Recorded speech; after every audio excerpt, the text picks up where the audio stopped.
Federal investigators are looking into other, more subtle ways in which the Russians are targeting the U.S. Jeff Pegues spoke with a journalist who once worked for a website that is at the center of allegations of Russian meddling in last year's election.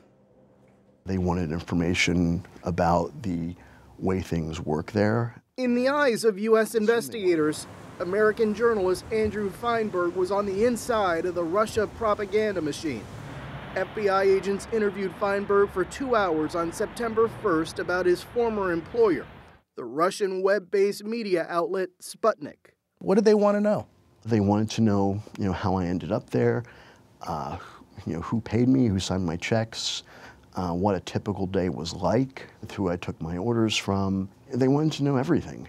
According to this declassified report issued in January, U.S. intelligence analysts concluded Sputnik was part of the massive Russian intelligence campaign to spread misinformation during the 2016 election.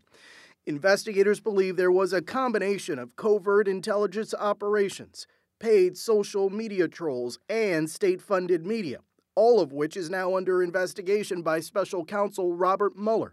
Sputnik did not respond to numerous requests for comment, but recently told Yahoo News it was a news organization dedicated to accurate news reporting.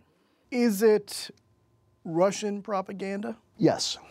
Feinberg took the job believing that he would be allowed to report freely. But after 4 months, he was fired, he says, for refusing to do a story he thought was wrong. Sputnik alleges it was over his performance. But Feinberg says he has proof of meddling by Moscow in the 6,000 emails he handed over to the FBI.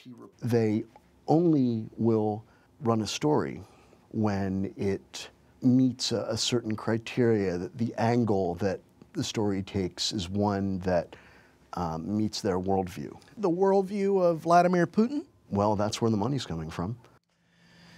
The FBI would not comment. Meanwhile, the Justice Department recently asked another Russian-owned media organization, RT America, to register as a foreign agency. RT tells CBS News tonight that any claims that it engages in political activity are, quote, entirely baseless.